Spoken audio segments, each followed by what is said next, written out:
چاہے وہ پہاڑ کے نیچے ہو. ایک اور مولا علی علیہ السلام سے کسی نے پوچھا کہ اگر کسی شخص کو جو ہے ایک جگہ بند کر دیا جائے چاروں طرف سے تو اس کا رزق کہاں سے آئے گا؟ فرمایا وہیں سے آئے گا جہاں سے اس کی موت. اگر موت برحق ہے تو رزق بھی برحق ہے سر. سمجھیے بس اتنی سی بات ہے اور کچھ بھی نہیں. اب اس میں نے جو قرآن پاک کو پڑھا تو مجھے صرف اور صرف 5 چیزیں ایسی نظر آئیں جو آپ کر لیں آپ کی زندگی میں رزق کے ڈھیر لازمی لگ جائیں گے، چاہے جس مرضی ڈائمینشن سے ہو. 5 چیزیں. ایسا لڑتے ہیں کہ جی آپ یہ کیا بات کرتے ہیں. انسان کا وجود وہ کھیتی ہے جس میں مشیت الہی اور صفات الہی کاشت ہوتی ہیں. اب یہ کیسے؟ اس کو سمجھیے. اللہ کی صفت ہے نا سلام یا سلام. جب آپ کسی کے ساتھ سلامتی والا رویہ کرتے ہیں تو کل سلام وہ ہے، لیکن اس کے نور کی وجہ سے آپ کے اندر بھی سلامتی والا جذبہ آ جائے. آپ کو یہ پتہ ہونا چاہیے کہ آپ نے رزق کمانا کب ہے اور کب رزق کمانا چھوڑ دینا. اب یہ لوگوں کو بڑا کنفیوز کرتا ہے یہ پوائنٹ. میں نے قرآن سے نکالا ہے سر. صحیح. آپ کو یہ پتہ ہو کہ آپ نے رزق کمانا کب ہے اور کب رزق کمانا چھوڑ دینا ہے. صحیح. آپ کو جو چاہیے وہ لوگوں میں بانٹنا شروع کر دیں. آپ کو عزت چاہیے لوگوں کو عزت دیں، آپ کو ملنی شروع ہو جائے گی. آپ کو دولت چاہیے لوگوں کو بانٹ دیں، یہ ملنی شروع ہو جائے گی. آپ کو جو ہے وہ جو کچھ چاہیے وہ لوگوں کو بانٹ دیں. اب یہ لوگوں کو میری بات سمجھ نہیں آتی، لیکن میں اپنی زندگی کے تجربے کی بنیاد پہ سب آپ چھوڑ دیں، وہ آپ کو وہاں سے رزق دے گا جہاں سے آپ کا گمان بھی نہیں ہے. بسم اللہ الرحمن الرحیم. میں یاسر جنجوعہ اور آپ دیکھ رہے ہیں یاسر جنجوعہ پوڈ کاسٹ کا ایک اور ایپیسوڈ، اور سید حیدر جعفری صاحب ہمارے ساتھ ہیں. اس سے پہلے آپ نے ہمارا ایک پوڈ کاسٹ دیکھا اور ہمیشہ کی طرح آپ نے بہت پسند کیا. آپ لوگوں کا بہت بہت شکریہ. آج کا جو پوڈ کاسٹ کا موضوع ہے وہ لوگوں کے معاش سے جڑا ہے، اور یقیناً یہ دلچسپی کا باعث ہوگا ہر اس شخص کے لیے جو کہ دولت کے حصول کے لیے کوشاں ہیں. دنیا میں دولت کے حصول کے لیے اس کو اٹریکٹ کرنے کے لیے بے شمار کتب لکھی گئیں. بہت ساری کتب ایسی ہیں جو ہر گھر میں ملتی ہیں. رچ ڈیڈ پور ڈیڈ لے لیں، فلاسفی آف سائیکالوجی لے لیں، اس طرح کی بے شمار کتابیں. لیکن ہمارا مذہب بھی اس کا ایک طریقہ کار بتاتا ہے. ہمارا مذہب بھی یہ بتاتا ہے کہ دولت کو اپنی طرف اٹریکٹ کیسے کیا جا سکتا ہے. قرآن پاک سے اس کے حوالے ملتے ہیں. آج وہ حوالہ جات کو مد نظر رکھتے ہوئے ہم سید حیدر جعفری صاحب سے گفتگو کریں گے. سر السلام علیکم. وعلیکم السلام بھائی. جیسے کہ میں نے انٹرو میں کہا کہ ہر شخص اگر دنیا میں موجود ہے تو اس کو اسباب چاہیے. اور یہ بے شک ایسے ہی ہے. اور میں 20 سال سے پروفیشنلی یہ کام کر رہا ہوں، تو میری اپنی زندگی کا ایک نتیجہ ہے کہ دنیا میں صرف 3 پرابلمز ہیں، لیکن 98% کو صرف 2 پرابلمز ہیں. جی. ٹوٹل اللہ نے 3 پرابلمز بنائی ہیں اور 98% کو صرف 2 پرابلم ہے، تیسرا کو ان کا بھاری نہیں ہے. اور 2 پرابلمز ہیں فائنینس اینڈ رومانس. اسی کے گرد پوری دنیا گھومتی ہے 98%. اور تیسری ہے اسپرچول، روحانیت. وہ صرف 2% کو احساس ہے کہ ہم نے کہیں آگے جا کے کوئی اللہ کو جواب بھی دینا ہے، کچھ کرنا بھی ہے، تو ہم اس کے لیے. تو پھر آج کا پوڈ کاسٹ 98% لوگوں کے لیے ہے. نہیں، سب کے لیے. اچھا. لیکن بات سنیں ایک چیز، جہاں پہ ہم پیسے کی بات کرتے ہیں نا، تو پیسہ اٹ سیلف برا نہیں ہے.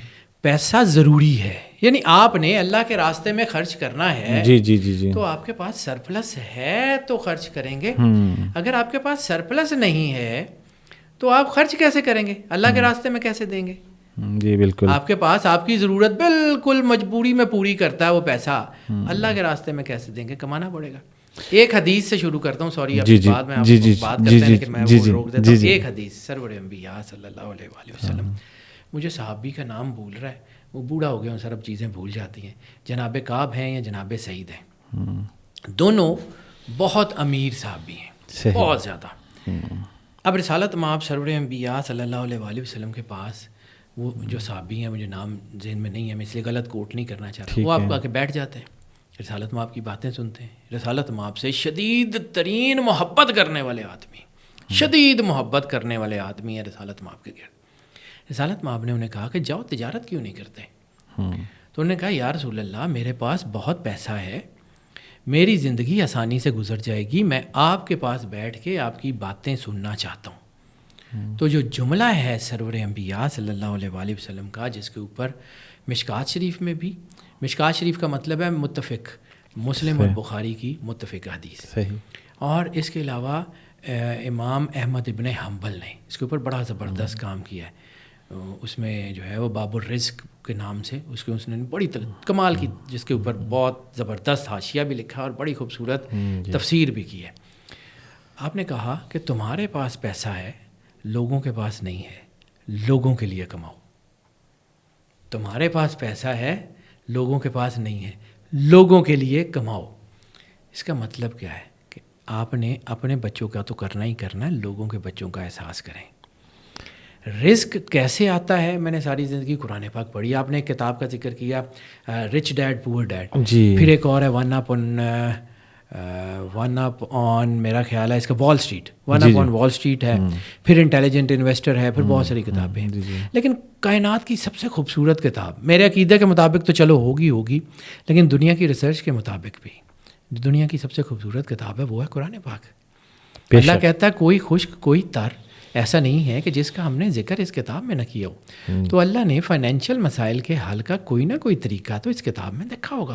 گفتگو بہت زبردست ہونے جا رہی ہے آج کی. قرآن پاک سے ہم ریفرنس لیں گے کہ یہ جو معاش کا معاملہ ہے لوگوں کو سمجھ آ جائے. اس سے پہلے ایک چھوٹا سا ڈسکلیمر ہے، اور ڈسکلیمر یہ ہے کہ آپ میں سے جتنے لوگ اس پوڈ کاسٹ کو سنیں گے اور اس کے بعد ایک سوال لے کے آئیں گے کہ سید حیدر جعفری صاحب سے رابطہ کیسے کریں، تو رابطے کے لیے اس سے پہلے پوڈ کاسٹ میں بھی میں ذکر کر چکا ہوں کہ آپ ڈسکرپشن میں چلے جائیے.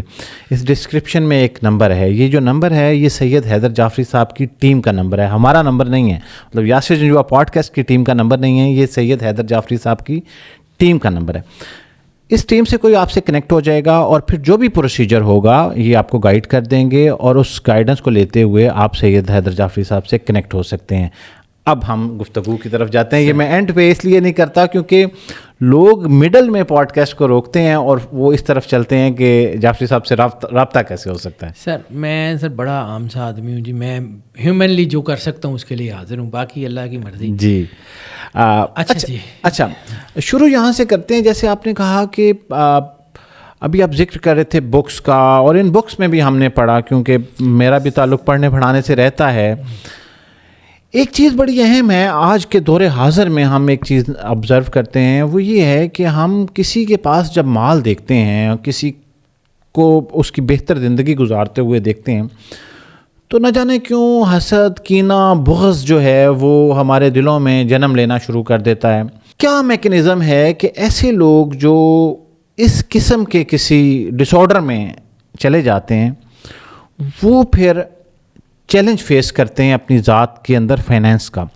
اس کے ساتھ ہی کنیکٹ کر لیجئے کہ معافی کا جذبہ جو ہے، لوگوں کو فگیو کرنے کا جذبہ، یہ بہت ناپید ہوتا جا رہا ہے. ہمیں کسی کے ساتھ کوئی تھوڑا سا بھی اگر کسی اختلاف میں ہم چلے جائیں تو سالہ سال ہمارے ذہنوں میں یہ اختلاف رہتا ہے اور ہم معاف نہیں کر رہے ہوتے. تو کیا یہ اس طرح کے انسان کے جو رویے ہیں یہ انسان کے معاش پہ ان کا عمل دخل ہوتا ہے؟ اور مذہب کی ریفرنس سے آپ وضاحت کریں تاکہ لوگ جو ہے وہ اس کو جان سکیں. میری چونکہ اسپیشلائزیشن قرآن پاک ہے، جی میں کوشش کرتا ہوں قرآن پاک ہی سے بات کرنے کی. بے شک میں یہ نہیں کہتا کہ جی مجھے بہت آتا ہے، میں بڑا عام سا آدمی ہوں، لیکن یہ ہے کہ اللہ کی جتنی عطا ہے، اس کی مہربانی ہے، اس کی کام ہے. بہت عرصے سے قرآن پاک پڑھ رہا ہوں، بڑی چھوٹی عمر سے. یعنی میں ایک واقعہ سنا کے پھر شروع کرتا ہوں. لوگ کہتے ہیں کہ جی آپ اپنے بڑوں کے واقعات، اپنے دادا ابو کے واقعات، فلاں کے واقعات شروع کر دیتے ہیں. تو میں نے سیکھا ہی ان سے، یار میں کیا کروں. ہمارے گھر میں ریلیجن بہت ڈیپ روٹڈ ہے. میرے والد صاحب علماء اکیڈمی کے پرنسپل ریٹائرڈ ہوئے، ساری زندگی انہوں نے اسلامیات پڑھائی گورنمنٹ کالج میں، اسلامیات کے پروفیسر تھے. میرے دادا ابو سینٹ بھی تھے اور بہت سینئر بیوروکریٹ بھی تھے، کچھ عرصے کے لیے ایڈیشنل چیف سیکرٹری پنجاب بھی رہے. اچھا. S M Jafri was a big name, جو لوگ اس بیوروکریسی کو جانتے ہیں. ایس ایم جعفری میرے دادا جی ہیں. تو میں نے ان سے بہت کچھ سیکھا. اب ہمارے گھر میں ریلیجن بہت ڈیپ روٹڈ ہے کیونکہ دادا ابو بھی بہت ریلیجس آدمی تھے، ابو بھی ریلیجس تھے. میرے پردادا بابا جی برکت علی شاہ، وہ بہت مشہور ریناؤنڈ سینٹ تھے. ان کا خاندان بابا جی قائم علی شاہ، اور یہ سارا یہ ہمارا گردیزیوں کا خاندان. مطلب تو میں بچہ تھا تو شروع سے ہی شاید دماغ خراب تھا یا کیا کہہ لیں اس کو.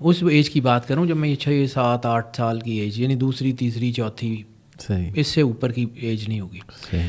تو ایک جملہ ہمیں روز ابو سے سننے کے ملتا تھا کہ پتر اللہ تو بغیر گزارا نہیں. ہم مطلب گھر میں پنجابی بولتے ہیں تو میں وہی جملے اس لیے پنجابی میں بولتا ہوں, بار بار کہتے تھے کہ پتر اللہ تو بغیر گزارا نہیں, اللہ نو منو, اللہ دی منو, ایسے باتیں ہوتی تھیں. تو میں نے چونکہ قرآن پاک بھی ابو سے پڑھا تو اس وقت مجھے شاید لگتا تھا کہ یہ کیا, میں نے کوئی 18 مرتبہ ابو نے مجھے وہ قرآن پاک ریپیٹ کرا پڑھایا. اس وقت تو الجھن ہوتی تھی, لیکن وہ 18-20 مرتبہ جب ہم نے قرآن پاک بار بار پڑھا تو آج اس کا فائدہ یہ ہے کہ کوئی بھی قرآن پاک پڑھا ہوتا ہے نا, حافظ تو نہیں ہوں لیکن کہیں وہ زیر زبر کی بھی غلطی کر دینا تو اندر سے آواز آتی کہ یہاں کچھ نہ کچھ غلط ہوا ہے. یہ میرے والد صاحب کی تربیت کا اثر ہے. میں کہانی لمبی کر رہا ہوں, میں اپنے بڑوں کے وہ قصیدے نہیں سنا رہا لیکن سمجھا رہا ہوں. تو یہ جملہ جب میرے بار بار سننے کو ملتا تھا کہ اللہ دے بغیر گزارا نہیں, تو ایک دن میں اپنے دادا ابو کے پاس چلا گیا. میں نے کہا دادا ابو روز کہندے نے, پنجابی میں اس لیے بتاؤں گا کہ وہ جو میرا جو ہے نا وہ جملے برباد ہو جائیں گے. ابو روز کہندے نے کہ اللہ تو بغیر گزارا نہیں, تو پھر یہ جڑے اللہ نو نہیں مانتے مردے کیوں نہیں؟ یہ اس وقت کا میرا 7 8 9 سال کی ایج کا ذہن کا سوال تھا کہ کم عمر میں بڑا کہ وہ لوگ سوال ہے یہ, وہ لوگ جو اللہ کو نہیں مانتے وہ مرتے کیوں نہیں, ختم ہو ایک دفعہ مسئلہ. تو مجھے اپنے دادا جی کے جیسچرز یاد ہیں آج بھی, ان کے چہرے کے, ان کی ایک ایک چیز. وہ اخبار پڑھے تھے, اخبار رکھا ہے نہ اتاری, مجھے کہتے ہیں پتر گل بڑی آسان ہے, ایس عمر دے تینوں اگر میں سمجھاواں تو ہو سکتا ہے تینوں سمجھ بھی آ جائے, لیکن ساری زندگی دے تیرے اندر یہ رہے گا میرے دادے نے دسی سی. اب میں I was not expecting this answer from my grand father. میرا پتر کوئی لوڑ نہیں اللہ نو منن دی, یہ جملے ہیں ان کے, کوئی لوڑ نہیں. جدن تیرا اندر دل منے نا کہ تو سچے رستے تے ہیں او دن منی. اور پھر انہوں نے ایک کتاب نکالی, وہ مجھے دی, اے پڑھ. 6 7 سال کا تھا اس وقت. وہ بچوں کی کہانیوں کی کتاب, ایک سبق آموز کہانیوں کا ہوتا تھا جس میں قرآن قصص الانبیاء کی ایک چھوٹی سی ایک تھی. انہوں نے اپنی وہ لائبریری میں سے جا کے وہ نکالی, ان کا پتر ہے پڑھ. وہ پہلی کتاب میری زندگی میں وہ آئی جو قصص الانبیاء کی کتاب تھی. اس کو پڑھنا شروع کیا. پھر کئی سال گزر گئے, میں نے فقہ پڑھی, شوق سے پڑھی, اور اللہ کو حاضر ناظر جان کے کہتا ہوں کہ اس حساب سے شاید میں نو مسلم ہوں. میں نے اس وقت کلمہ پڑھا جس وقت میرے اندر نے مجھے کہا کہ یس دس از دا رائٹ پاتھ. اس دن میں نے اللہ کو مانا جس دن میرے اندر والے نے کہا کہ لا الہ الا اللہ صرف پڑھنا نہیں ہے, لا الہ الا اللہ کے ساتھ جڑنا ہے. اس دن میں نے کلمہ پڑھا جس دن میرے اندر والے نے مجھے یہ سمجھایا کہ اصل طاقت کائنات میں سرور انبیاء صلی اللہ علیہ وآلہ وسلم ہے. اور مجھے اس بات میں کوئی یار نہیں ہے کہ میں اپنے آپ کو نو مسلم سمجھتا ہوں. میں بائی برتھ شاید ریٹیلیشن کے ساتھ پیدا ہوا تھا. میری سوچ تھی کہ نہیں یہ کیا, یہ کیسے. تو وقت نے, کتابوں نے, اس اللہ کی توفیق نے مجھے سمجھایا کہ کائنات کا سب سے خوبصورت راستہ سرور انبیاء صلی اللہ علیہ وآلہ وسلم کا راستہ ہے. اس اندر کی توفیق نے مجھے سکھایا کہ اگر اس راستے پہ چلو گے تو دنیا بھی ٹھیک ہے, آخرت بھی ٹھیک ہے. اگر میرے دادا اس وقت مجھے یہ سمجھا دیتے کہ پتر انج ہوندا ہے تو میں بھی آج وہ شاید اسی طرح ہوتا. جی, کچھ لوگوں کو لگتا ہے کہ جی ان کا یہ ایٹیٹیوڈ غلط تھا, لیکن مجھے وقت نے ثابت کیا کہ نہیں, that was the right attitude. بے شک. ٹھیک ہے, اب آ جاتے ہیں اس ٹاپک کے اوپر. ہمارے ہاں پرابلم یہ ہے کہ ہم اپنی چیزوں پہ خوش نہیں ہوتے. ہم جو ہے وہ جو ہمارے پاس ہوتا ہے اس کے اوپر ہم راضی نہیں ہوتے نا. ٹھیک ہے. اس کے آگے اس کی بہت ساری ڈائمینشن ہے. مجھے 20-25 سال تو قرآن پاک کو پروفیشنلی دیکھتے ہوئے ہو گئے. پروفیشنلی 20-25 سال, اس مطلب ایک جو ہے نا چوتھائی صدی, کوارٹر, مجھے یہ قرآن پاک کو جو ہے وہ پڑھتے ہوئے, پروفیشنلی چیزوں کو دیکھتے ہوئے ہو گئے. اب اس میں نے جو قرآن پاک کو پڑھا تو مجھے صرف اور صرف 5 چیزیں ایسی نظر آئیں جو آپ کر لیں آپ کی زندگی میں رزق کے ڈھیر لازمی لگ جائیں گے, چاہے جس مرضی ڈائمینشن سے ہو. 5 چیزیں. اور اس کے اوپر ایک جملہ جو مجھے واصف علی واصف صاحب کا, کیونکہ میں نے دنیا کو پڑھا سیکھا. واصف علی واصف صاحب, ایک تو ان کے ساتھ ہمارا ایک بہت پرانا تعلق, مجھے ہلکی سی کوئی یاد ہے, ان کی زیادہ نہیں ہے. ان کا ایک گھر ہمارے گھر سے ایک گلی چھوڑ کے ہوتا تھا, اور وہ میرے والد صاحب کے کلاس فیلو بھی رہے ہیں. اچھا. تو میرا ان کے ساتھ، ان کے بھائی جو ہیں ان کے ساتھ تو بہت ہمارا کلوز ریلیشن تھا، کیونکہ وہ واصف صاحب تو وہاں سے شفٹ ہو گئے تھے جی، تو ان کے بھائی وہاں رہتے تھے، تو ایک ہمارا فیملی ٹائم بھی رہا. لیکن میں نے بہت عرصے بعد جب میں ذرا میرے شعور نے آنکھیں کھولی، کو مجھے ذرا عقل پکڑتے پکڑتے کافی ٹائم لگ گیا تھا، تو جب میرے ذرا شعور نے آنکھیں کھولی تو پھر میں نے واصف صاحب کو پڑھا تو ایک جملہ کہیں آ کے نا فٹ ہو گیا. اس پہ لکھا تھا جو آپ نے فرمایا اس کتاب میں، وہ جملہ پڑھا کہ خوشحال وہ ہے جو اپنے حال پہ خوش ہے. واہ. اگر آپ اپنے حال پہ خوش ہیں تو آپ خوشحال ہیں، اور اگر آپ اپنے حال پہ خوش ہی نہیں ہیں تو کون سی خوشحالی کی آپ بات کرتے ہیں. اب آ جاتے ہیں اس ٹاپک کے اوپر جس کے اوپر 5 چیزیں ہیں. اس میں پہلی بات وہی جو آپ نے کی ہے، forgiveness, the power of forgiveness. forgiveness کیا ہے؟ ایک لوگوں کو معاف کر دینا اور ایک اللہ سے معافی مانگنا. تو ہمارے ہاں استغفار بہت جو ہے وہ خشوع خضوع سے پڑھی جاتی ہے. صحیح. استغفار کائنات میں قرآن پاک میں عبادت کی جان بھی اس کو کہا گیا. صحیح. یعنی ربنا ظلمنا انفسنا وان لم تغفر لنا وترحمنا لنکونن من الخاسرین ہو، لا الہ الا انت سبحانک انی کنت من الظالمین ہو، ساری کی ساری استغفار کی آیات ہے. ٹھیک ہے، اب سمجھیے استغفار کیا ہے. ہمارے ہاں ایک بہت، میں پھر کہتا ہوں کہ میں وردوں وظیفوں کا مخالف نہیں ہوں، لیکن میں جس ڈائمینشن کو سمجھانے کی کوشش کرتا ہوں وہ لوگوں کو سمجھ نہیں آتی. وردوں وظیفوں نے صرف اور صرف ایک کام کرنا ہے، قرآن پڑھیں، عبادت کریں، اس نے صرف اور صرف ایک کام کرنا ہے، اس نے وہ ماحول کریٹ کر دینا ہے جس کے چلتے ہوئے آپ اللہ کے قریب ہو سکتے ہیں. صحیح. آپ 1 سیکنڈ کے 1000ویں حصے کے لیے بھی اللہ کے قریب ہو گئے، آپ کے مسئلے حل ہو گئے. عبادت راستہ ہے، عبادت منزل نہیں ہے. منزل اللہ ہے. ہم عبادت کو منزل سمجھتے ہیں. یعنی آپ نے اسلام آباد جانا ہے، آپ کو بھیرے والا یا کوئی سکے کی والا قیام و تمام بڑا پسند آ جاتا ہے، وہاں بیٹھ جائیں، آپ کا اسلام آباد کا سفر خراب ہو جائے گا. بے شک ہو جائے. تو بس اگر آپ نے اپنے اندر اسلام آباد کرنا ہے تو رستے سے نکلیے اور منزل کی طرف چلیے. ایگزیکٹلی. اب اس پوائنٹ کو مد نظر رکھتے رہیے. استغفار راستہ ہے جس کی وجہ سے آپ کے اندر اللہ کا نور آئے گا. آپ کے اندر اللہ کا نور آئے گا. آپ کا ہم جب کہتے ہیں نا کہ یہ کام کر لیں تو پیسے آ جائیں گے، تو پیسے کیا کہ آپ وہ آیت جو آپ نے پڑھی ہے یا استغفار پڑھی ہے، اس نے آ کے دروازہ نوک کرنا ہے کہ بھائی جان میں آپ کی استغفار ہوں، آپ روز پڑھتے تھے، یہ پیسے پکڑیں جائیں یاشی کریں. ایسا تو نہیں ہوگا.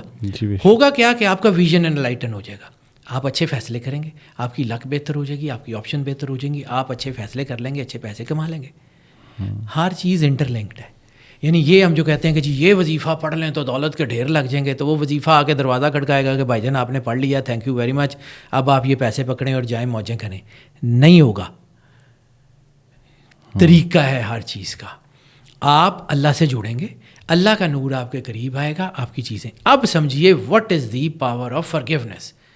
آپ لوگوں کو معاف کریں گے، آپ کے اندر پاکیزگی ہوگی، وہ پاکیزگی آپ کو اللہ کے قریب کرنے کا باعث بنے گی. استغفار ہم روز کہتے ہیں کہ جی 10 لاکھ دفعہ استغفار پڑھتا ہوں، تو استغفر اللہ ربی من کل ذنب و اتوب الیہ استغفار ہے. تو سمجھیے استغفار کیا ہے. استغفار کی اگر آپ کو ڈائمینشن سمجھ آ جائے گی نا تو پھر آپ کو سارا رستہ کھل جائے گا. استغفار کیا ہے کہ اپنے آپ کو اللہ کے قریب کرنا اور اللہ کے نور سے انلائٹن کرنا ہے. ٹھیک ہے. اپنی کم مائگی کا، اپنے کچھ نہ ہونے کا، اپنے ظالم ہونے کا اقرار کرنا اور اللہ کے سامنے جانا.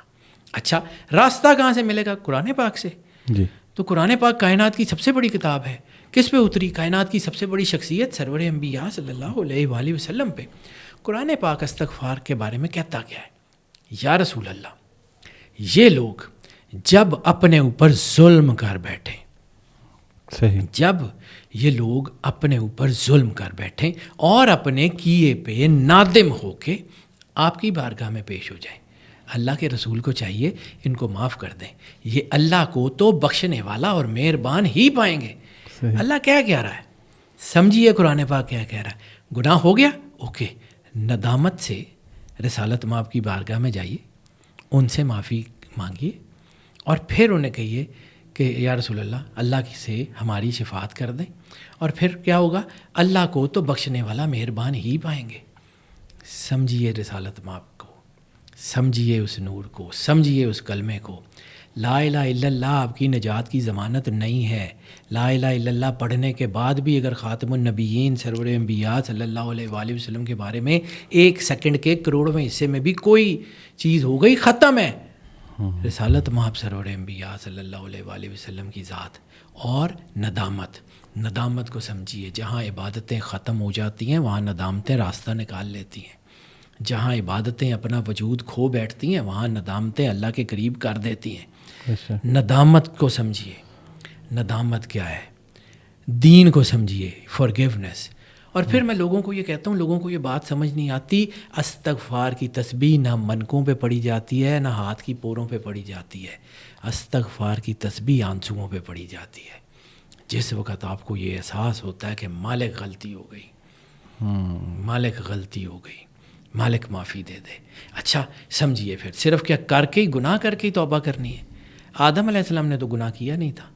آدم علیہ السلام کے بننے سے پہلے اللہ نے فیصلہ کر لیا تھا انی جاعل فی الارض خلیفہ. ابھی تو سجدہ بھی نہیں ہوا تھا. آدم علیہ السلام میں روح پھونکی نہیں گئی تھی. اللہ نے فیصلہ کر لیا تھا کہ انی جاعل فی الارض خلیفہ. پھر آدم علیہ السلام اس بات میں حق بجانب ہوتے اگر وہ کہتے کہ مالک تو نے فیصلہ کیا ہوا زمین پہ بھیجنے کا اور تو کہتا ہے کہ یہ تو نے غلطی کر لی ہے تو اب نیچے اتر جاؤ.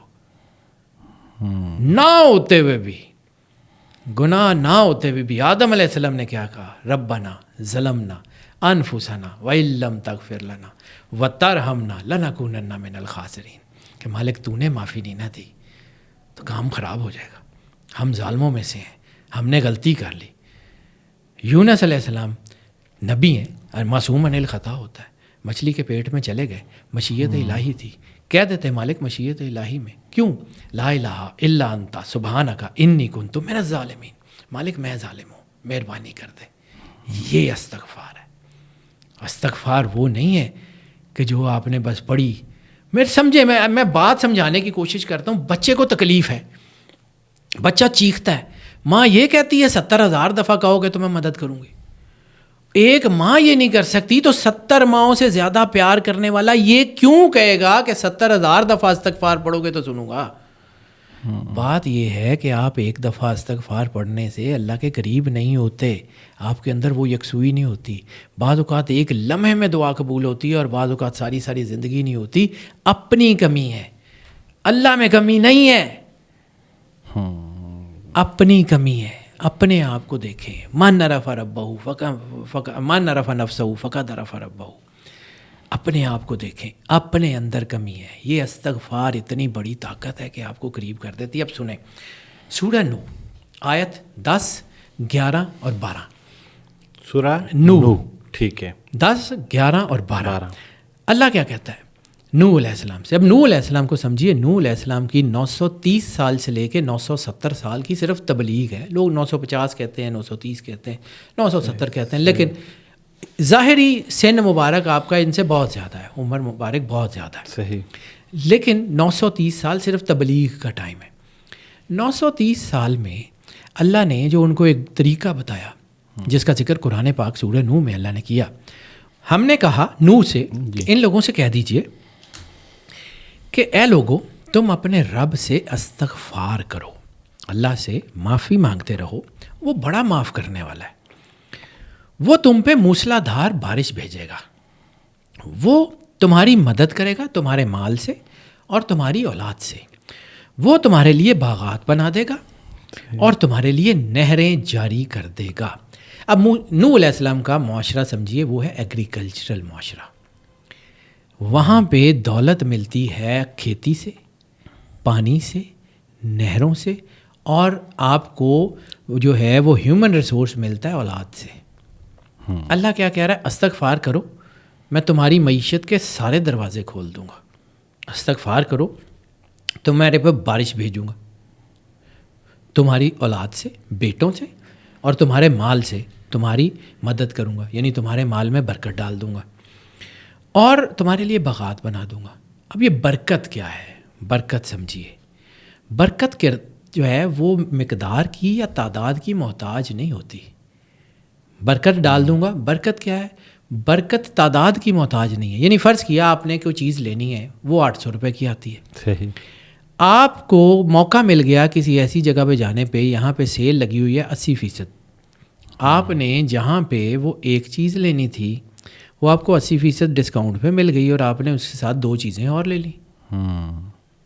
اللہ نے برکت ڈال دی، تھوڑے پیسوں نے زیادہ چیزیں ایکوائر کر لیں۔ صحیح۔ برکت کو سمجھیے، برکت ہوتی کیا ہے؟ یہ جو استغفار ہے نا، جس کا میں نے شروع میں ذکر کیا، جب آپ یہ پڑھتے ہیں نا تو آپ کا دل نرم ہوتے ہیں۔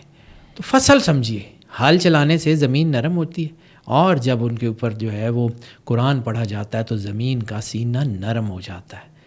آپ کے اندر بھی زمین ہے، آپ بھی مٹی سے بنے ہیں، آپ کا امپیکٹ بھی مٹی کا ہے۔ جب قرآن پڑھا جاتا ہے تو زمین کا، مٹی کا سینہ نرم ہو جاتا ہے۔ جب آپ کا وہ سینہ نرم ہوتا ہے تو آپ کے اندر اللہ کے جو ہے وہ صفات کی کھیتی ہوتی ہے۔ میں یہ جملہ کہتا ہوں تو لوگ میرے ساتھ لڑتے ہیں کہ جی آپ یہ کیا بات کرتے ہیں۔ انسان کا وجود وہ کھیتی ہے جس میں مشیت الہی اور صفات الہی کاشت ہوتی ہیں۔ اب یہ کیسے، اس کو سمجھیے۔ اللہ کی صفت ہے نا سلام، یا سلام۔ جب آپ کسی کے ساتھ سلامتی والا رویہ کرتے ہیں تو کل سلام وہ ہے، لیکن اس کے نور کی وجہ سے آپ کے اندر بھی سلامتی والا جذبہ آ جاتا ہے۔ جب آپ کسی کے اوپر رحم کرتے ہیں، کل رحمان و رحیم وہ ہے، آپ کے اندر بھی وہ جزوی رحمان و رحیم کی صفت آ جاتی ہے۔ جب ماں بچے کی پرورش کرتی ہیں تو کل پروردگار وہ ہے، وہ پرورش کا جذبہ آپ کے اندر آ جاتا ہے۔ آپ کے وجود میں اللہ نے وہ کھیتی رکھی ہے کہ جس میں صفات الہیہ کاشت ہو سکتی ہیں۔ آپ کے اندر جباریت بھی ہے، قہاریت بھی ہے، کل جبار و قہار وہ ہے۔ جزو سرور انبیاء کی حدیث کو سمجھیے، رسالت مآب سرور انبیاء صلی اللہ علیہ وسلم نے فرمایا ذرے میں کائنات کا راز ہے۔ ہر انسان میں اللہ کے نور کا راز موجود ہے۔ اب آپ اس سے جڑیں گے تو وہ آپ کے اندر یہ طاقت، یہ انرجی پیدا کرے گا کہ آپ اللہ سے جڑ سکتے ہیں۔ جب آپ اللہ سے جڑ جائیں گے آپ کی چیزیں ٹھیک ہو جائیں گی۔ That's it. یہ استغفار کا کانسیپٹ ہے۔ اچھا، بہت ہم نے سنا اس بارے میں بھی کہ چیریٹی جو ہے وہ مال میں اضافہ کرتی ہے۔ ہمارا جو میتھ ہم آج تک پڑھتے آئے ہیں وہ بتاتا ہے کہ اگر 10 میں سے 5 نکال دیے جائیں تو پیچھے 5 بچتے ہیں۔ ٹھیک ہے، لیکن جو چیریٹی کا میتھ ہے وہ یہ کہتا ہے کہ 10 میں سے 5 نکال کے دے دیے جائیں تو یہ شاید 55 بنتے ہیں کم از کم۔ یہ میتھ سمجھائیں کہ یہ قرآن کیا ہے؟ پاک سر، قرآن پاک، میں نے تو قرآن پڑھا، مجھے تو وہ آتا ہے۔ ایک آیت سناتا ہوں، میں نے یہ لکھی ہوئی تھی شاید یہاں، ہاں، سورہ بقرہ آیت نمبر 61۔ ان لوگوں کی مثال کہ جو اللہ کے راستے میں خرچ کرتے ہیں ایسی ہے کہ جس نے زمین میں ایک دانہ جو ہے وہ بو دیا، اس نے زمین میں ایک دانہ لگایا، اس دانے نے 7 بالیاں اگائیں اور ہر بالی میں 100 دانے موجود ہیں۔ یعنی ایک دانہ زمین میں لگا، اس نے 7 خوشے پیدا کیے اور ہر خوشے میں 7، تو 700 گنا کا تو اللہ کانسیپٹ قرآن میں دے رہا ہے، اور وہ کتاب جو لا ریب فی کتاب ہے۔ کیا زبردست ٹھیک ہے، یہ آیت ہے۔ اور حدیث میں ہے کہ صدقہ مال کو کم نہیں کرتا بلکہ بڑھاتا ہے۔ تو یہ کیسے ہے؟ اب سمجھیے، ایک اور چیز، ایک میں کتاب پڑھ رہا تھا، شاید وہ پلیٹو کی ہے یا مقدمہ ابن خلدون ہے، میں پڑھتا ہوں تو میں بھول جاتی ہیں، ذرا بوڑھا ہو گیا ہوں، چیزیں یاد نہیں رہتی۔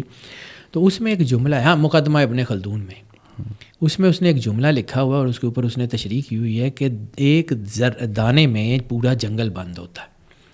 یعنی آپ نے ایک دانہ لگایا، اس میں وہ درخت لگا، درخت میں سینکڑوں پھل لگے، ہر پھل میں کئی بیج ہیں۔ وہ بیج جب ڈسٹریبیوٹ ہوں گے تو وہ اسی ایک بیج سے پورا جنگل اگ جائے گا۔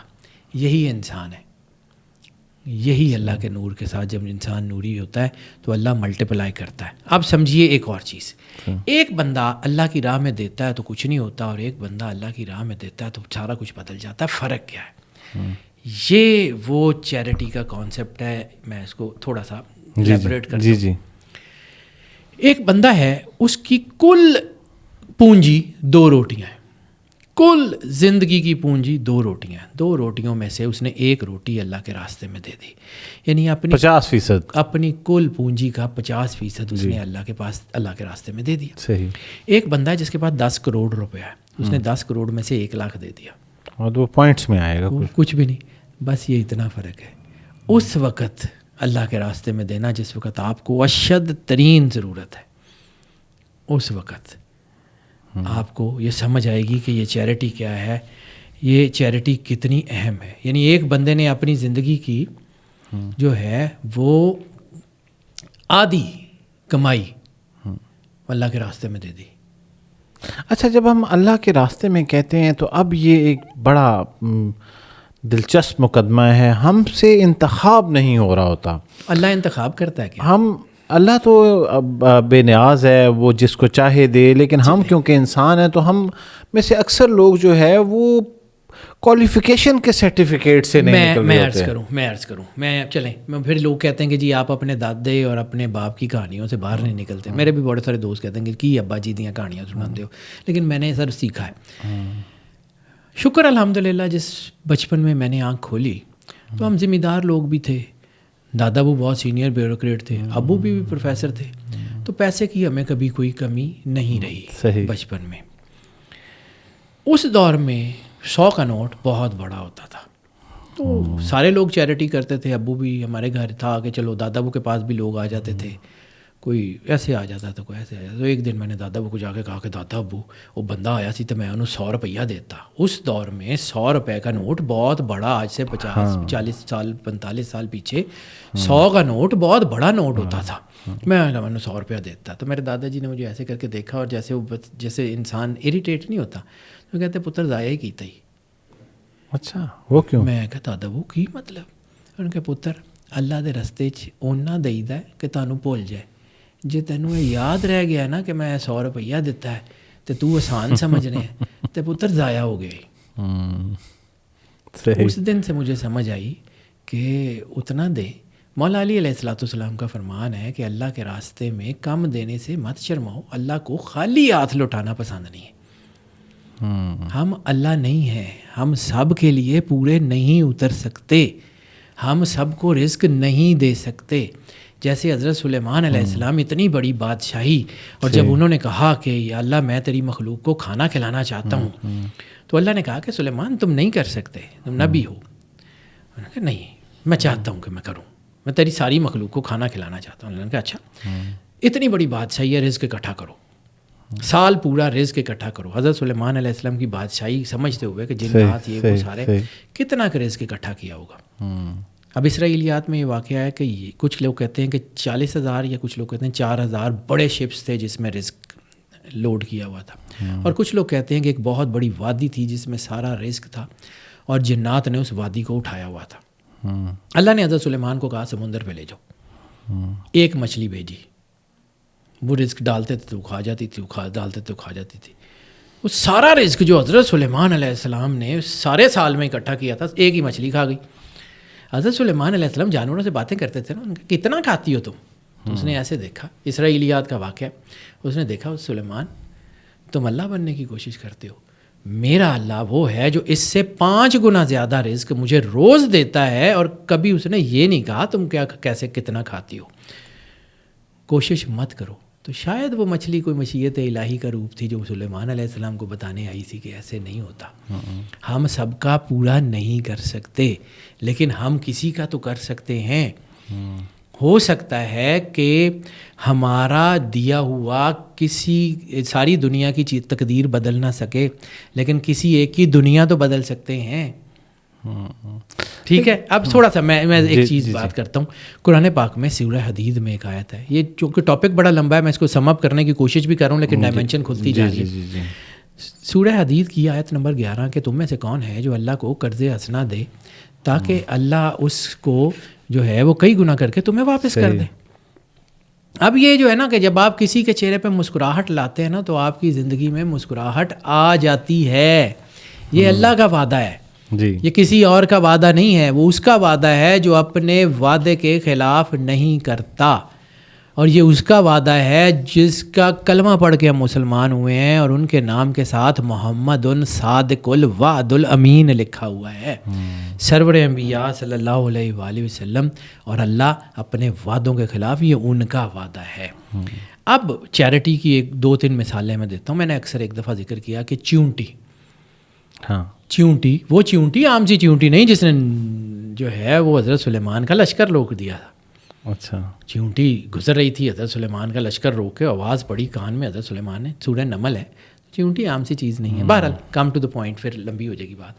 یہ وہ کام جو میں کرتا ہوں, میں لوگوں کو کرنے کو کہتا ہوں کر لیں, مجھے نہیں پتا کیا ہوگا, لیکن چیریٹی, رسالت مآب سرور انبیاء صلی اللہ علیہ وسلم اپنے وعدوں کے خلاف نہیں کرتے. آپ نے فرمایا تھا یا فرمایا ہے, فرمایا تھا کا کیا مطلب, سرور انبیاء ظاہر موجود ہیں, تو فرمایا ہے سرور انبیاء صلی اللہ علیہ وآلہ وسلم نے کہ اگر تم نے کسی ایک کو کھانا کھلایا تو میں محمد مصطفیٰ صلی اللہ علیہ وآلہ وسلم تمہارے اس دن کے رزق کا ذمہ دار ہوں. اب سمجھیے, ایک بسکٹ, باقی چیزوں کا نہیں مجھے پتا, ایک بسکٹ 5 روپے کا آتا ہے, مہنگے سے مہنگا ہوگا تو 10 روپے کا ہوگا, ایک بسکٹ صرف. ایک بسکٹ آپ صبح اٹھیں اپنے کھانا کھانے سے پہلے, اپنے کھانا کھانے سے پہلے اور اپنا ناشتہ کرنے سے پہلے, سب سے بڑی خیرات کیا ہے؟ قبلہ رو ہو کے اللہ کے راستے میں خیرات کرنا. واک کرتے ہیں نا کسی درخت کے ساتھ, واک کرتے ہوئے کسی درخت پہ جہاں چیونٹیاں ہوں ایسے جھک کے قبلہ رو ہو کے اللہ کی مخلوق سمجھ کے عزت کے ساتھ وہ بسکٹ پیش کر دیں. اب ایک بسکٹ 10,000 چیونٹی کھاتی ہے. میں کیلکولیشن کا آدمی, کم و بیش 10,000 چیونٹی ایک بسکٹ کو کھاتی ہے. ٹھیک ہے, 10,000. اگر رسالت مآب سرور انبیاء صلی اللہ علیہ وسلم کی حدیث میں انسان کا ذکر نہیں ہے, کسی ایک کو, کسی جانور کو, کسی انسان کو, کسی چیز کو, کسی ایک کو کھانا کھلایا تو میں تمہارے رزق کا ذمہ دار ہوں. 10,000 چیونٹی کھاتی ہے, 365 دن کا ایک سال, کتنے سال کا رزق بنے گا؟ کیلکولیٹ کر لیجئے گا. اچھا, آپ روزانہ یہ کرتے گئے, رزق آپ کا آپ کے ایڈ ہوتا گیا, 10,000 دن 10,000 دن 10,000 دن 10,000 دن, سمجھ جائیں ساری زندگی کرتے رہے. اس میں سے جو اللہ نے آپ کی تقدیر میں رزق لکھا ہوا تھا وہ آپ استعمال کرتے رہے, وہ ختم ہو گیا, آپ دنیا سے چلے گئے. یہ رزق پینڈنگ ہے. ایک آیت قرآن پاک کی کہ جو لوگ اللہ کے راستے میں مارے جائیں ان کو مردہ مت کہو, وہ اللہ کے نزدیک زندہ ہیں اور اپنا رزق پا رہے ہیں, رزق پا رہے ہیں. اس جملے کو سمجھیے. اب آپ دنیا سے چلے گئے, رزق آپ کا پینڈنگ ہے. اللہ حاکم العدل ہے. اللہ کہتا ہے کہ وَمَن يَعْمَلْ مِثْقَالَ ذَرَّةٍ خَيْرًا يَرَهُ, کہ جو کوئی چھوٹی موٹی بھی نیکی کرے گا اس کا اگر وَمَن يَعْمَلْ مِثْقَالَ ذَرَّةٍ شَرًّا يَرَهُ, اس کا نقصان بھی ہو جائے گا, اس کو فائدہ بھی ہو جائے گا. اللہ ہے, وہ وعدے کے خلاف نہیں کرتا. آپ دنیا سے چلے گئے اور اب فرشتوں نے اللہ کو جا کے بتایا کہ مالک بندہ تو چلا گیا, جو رزق ہم نے لکھا ہوا تھا اوپر تقدیر میں جو تم نے لکھا تھا وہ کھا لیا, لیکن باقی رزق پینڈنگ پڑا ہوا ہے. اب اگر یہ دوزخ میں جاتا ہے تو یہ رزق تو ضائع ہو جائے گا. تو اللہ کیا کہے گا؟ جنت میں بھیجو, رزق تو استعمال کرے. اور پھر حدیث یاد رکھیے گا کہ سرور انبیاء صلی اللہ علیہ وسلم نے کیا فرمایا کہ جو ایک بار جنت میں داخل ہو گیا وہیں رہے گا. سر یہ رزق ہو سکتا ہے آپ کو جنت میں لے جانے کا باعث بن جائے, ہو سکتا ہے یہی چیریٹی آپ کو آپ کی جو ہے وہ آخرت بدلنے میں مدد کر دے. سمجھیے کہ اللہ کی ڈائمنشن, اللہ تو شدید محبت کرتا ہے, بہانے ڈھونڈتا ہے. سمجھیے چیریٹی کی پاور. حضرت موسیٰ علیہ السلام کا ایک واقعہ ہم نے سنا ہوا ہے کہ ایک شخص تھا یا ایک بستی تھی, آپ وہاں سے گزرے, وہ بہت قسم پرسی کی حالت میں. انہوں نے کہا کہ موسیٰ آپ اللہ کے نبی ہیں, دعا کیجئے کہ ہمیں ساری زندگی کا رزق اللہ بھی دے دے. انہوں نے کہا کہ ساری زندگی نہیں ملے گا, کیا کرو گے؟ انہوں نے کہا ٹھیک ہے کوئی بات نہیں, ساری زندگی کی ساری زندگی سے دیکھیں گے, ابھی ٹھیک ہے. دعا کی, مل گیا رزق. سال بعد موسیٰ علیہ السلام دوبارہ اس بستی سے یا اس گھر کے پاس سے گزرے تو معیشت بہت اچھی ہو گئی تھی, کنویں تھے, لوگوں کی خدمت تھی, بڑے بڑے گھر تھے, بہت کچھ تھا. موسیٰ علیہ السلام نے کہا یا اللہ ان کو تو نے ان کی زندگی کا آخری رزق دے دیا تھا, پھر یہ کیا ہوا؟ ان کا جتنا انہوں نے کھانا تھا کھا لیا, باقی میرے راستے میں دے دیا. جب تک یہ بانٹتے رہیں گے مجھے شرم آتی ہے کہ میں ان کا رزق روکوں, مجھے شرم آتی ہے کہ ان کا رزق روکوں. اللہ کی غیرت گوارا نہیں کرتی. تو آپ بانٹتے رہیں, رزق کئی گنا ہوتے کہ آتا رہے گا. بانٹنا تو شروع کریں. امام غزالی نے یہی تو کہا تھا کہ جو ہے وہ اللہ نے رزق کا جو ہے وہ بڑھنے کا طریقہ بانٹنے میں رکھا ہے, لوگ اس کو جمع کرنے میں ڈھونڈتے ہیں. امام غزالی. پھر یہ ہے کہ یہ آپ نے جو سوال کیا تھا مستحق اور غیر مستحق, تو میرا اپنا سٹانس ہے, میں لوگوں کی مرضی کا مانتا نہیں ہوں. اللہ نے مجھے وہ بھی دیا ہے نا جس کا میں مستحق نہیں ہوں. اگر اللہ استحقاق دیکھنے لگ جائے تو میرا ہی پاس بنتا کیا ہے؟ تو جب اللہ ہمیں جو ہے وہ دے رہا ہے کہ جس کے ہم استحقاق رکھتے ہیں اور وہ بھی دے رہا ہے جس کے ہم استحقاق نہیں رکھتے, تو پھر ہم کون کسی کی عزت نفس کو مجروح کرنے والے, ہم کون کسی کو یہ جتا کے دینے والے کہ بھائی تو مستحق کا آدمی ہے, پڑھ ہو وی آر. جب آپ نے اللہ کے دیے میں سے دینا ہے, اپنے سے تھوڑی دینا. بے شک. ٹھیک ہے, تو یہ اتنی سی بات ہے. صاحب کا ایک جملہ بھی ہے نا, اس کے وہ زاویہ ان کا ایک بک سر وہ کمال آدمی تھے. ہاں کہ دتے وچوں دیتا ہے میں کیڑا پلیوں دیتا ہے. دیتے جو دینا سر اللہ نے جو آپ کو دیا ہے وہ یہ کسی کی عزت نفس کو اگر آپ مجروح کرتے ہیں نا تو پھر نہ جی جی جی جی ٹھیک ہے. جب آپ کو یہ آپ کے اندر وہ آتی ہے نا کہ میں بڑا دیتا ہے انہوں نے کچھ نہیں دیتا. بڑی زبردست آپ نے اگزامپل دی کہ اتنا دیجئے کہ آپ کو یاد نہ رہے. اس سے آپ یہ بھی مراد لے سکتے ہیں کہ ہم بعض اوقات کسی کی ہیلپ کرتے ہیں پھر اس کو مینشن کرتے ہیں, پھر ہم یہ جو ہے نا ایکسپیکٹیشنز بھی رکھتے ہیں کہ ہن میں آدھی مدد کر دیتی اگے تو ہے ہن میرا نوکری بن کے رہے گا, آئے گا تو مینوں سلامہ کرے گا, آئے گا تو کہے گا کہ پاجی تہاڈی مہربانی. جی جی جی جی جی جی محتاج اپنا کرنے کی کوشش کرتے ہیں. محتاج وہ میں نے آپ کو شاید ایک واقعہ سنایا تھا نا کہ اس نے کہا تھا کہ میں اسی کو کہوں گا نا جس نے تجھے بھیجا ہے. وہ بادشاہ جب آ کے مدد کرتا ہے ہاں جی تو اس کو کہوں گا نا جس نے تجھے بھیجا ہے. یہ میں نے کلندر پاک کا ایک واقعہ سنایا تھا کہ انہوں نے کہا تھا کہ اللہ اگر تجھے کان سے پکڑ کے بھیج دیتا کسی کی مدد کرنے تو ماما لگتا ہے. یہ میں نے واقعہ آپ کو شاید پچھلی پوڈ کاسٹ میں کیا. جی جی جی جی ٹھیک ہے. اب آ جاتے ہیں تیسرا پوائنٹ. یہ بہت زبردست ہے, یہ سمجھیے, یہ بہت ضروری ہے. آپ کو یہ پتہ ہونا چاہیے کہ آپ نے رزق کمانا کب ہے اور کب رزق کمانا چھوڑ دینا. اب یہ لوگوں کو بڑا کنفیوز کرتا ہے یہ پوائنٹ. میں نے قرآن سے نکالا ہے سر. صحیح. آپ کو یہ پتہ ہو کہ آپ نے رزق کمانا کب ہے اور کب رزق کمانا چھوڑ دینا ہے. صحیح. قرآن پاک میں سورہ جمعہ میں آیت ہے نا کہ اے ایمان والو جب جمعے کے دن نماز جمعہ کے لیے اذان دی جائے وذر البیع تجارت چھوڑ دو اور جب نماز پڑھ چکو تو دنیا میں پھیل جاؤ اور اللہ کا فضل تلاش کرو.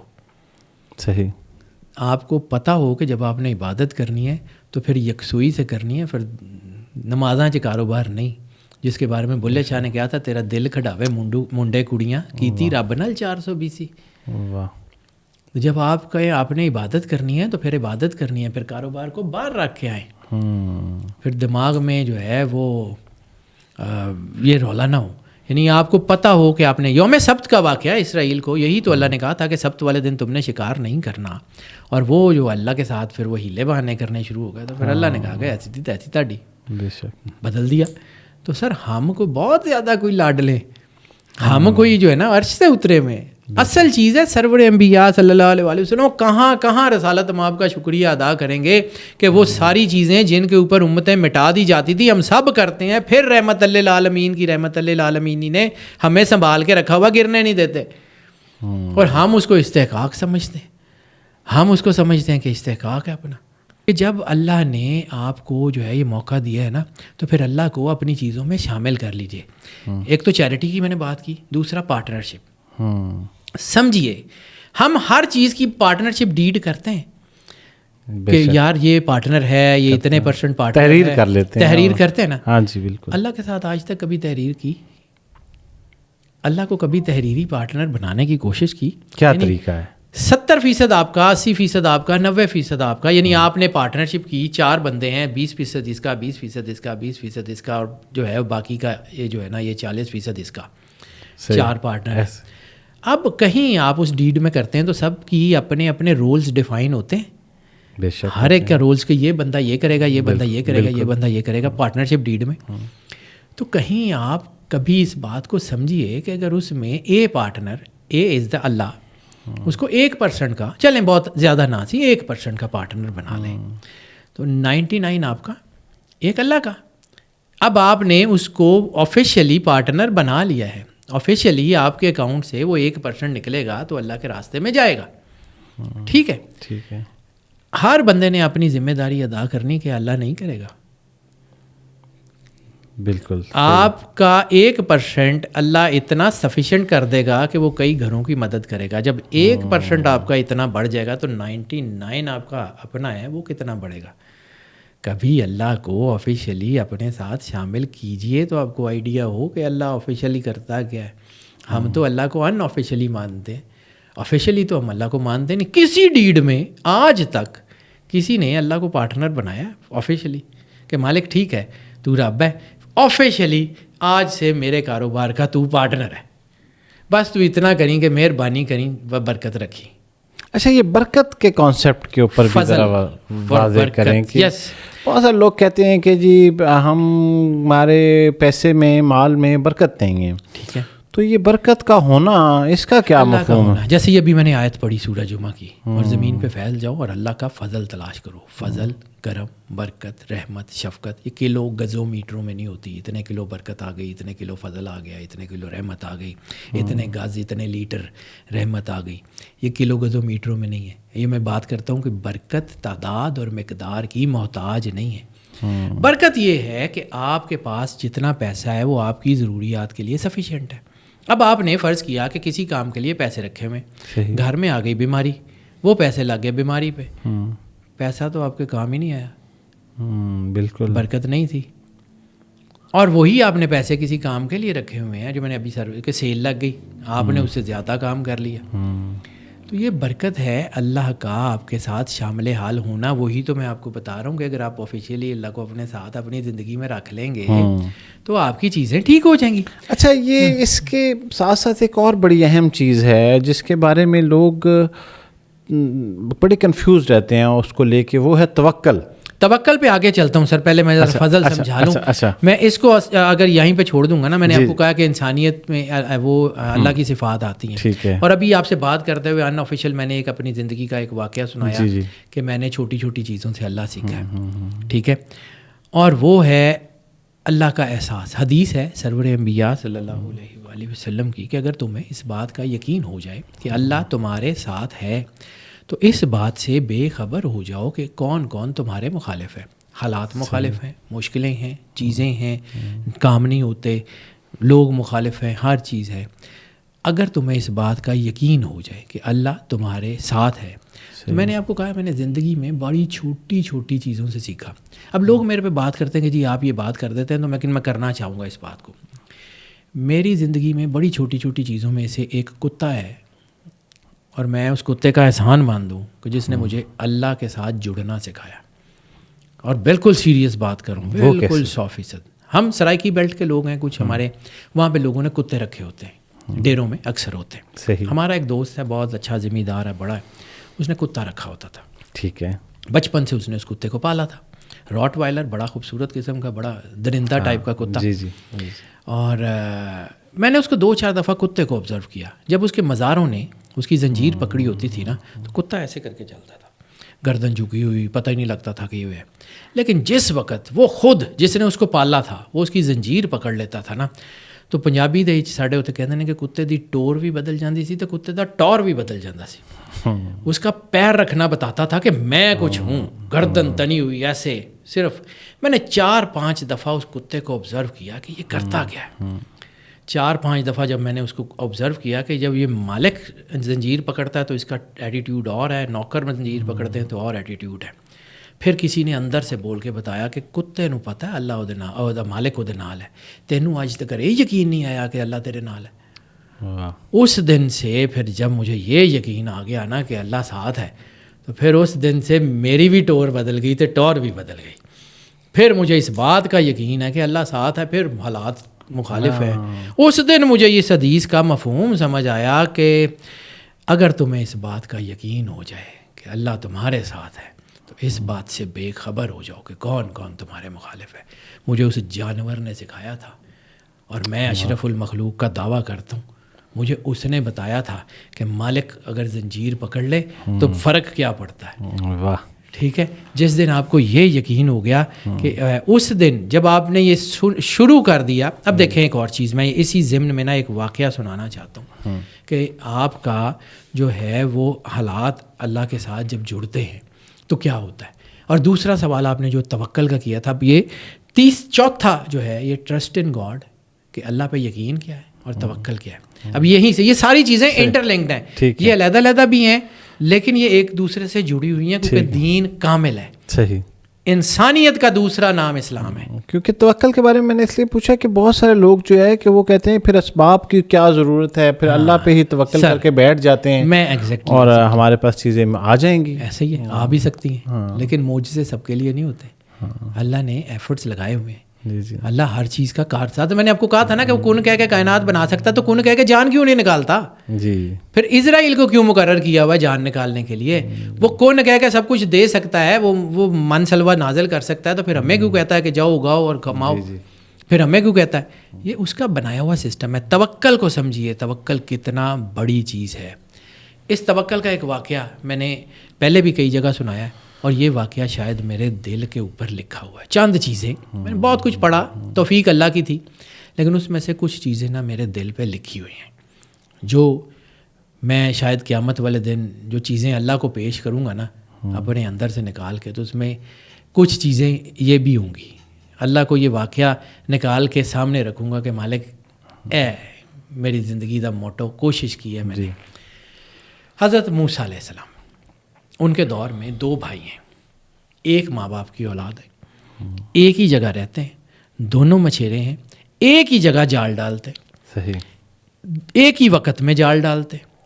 ایک کا جال جب سمندر سے واپس آتا ہے تو اس کے جال میں ایک بھی مچھلی اور ہونے کی جگہ ہی نہیں ہوتی, یعنی پورا مکمل فل ہوتا ہے.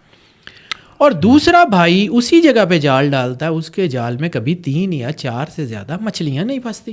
صحیح.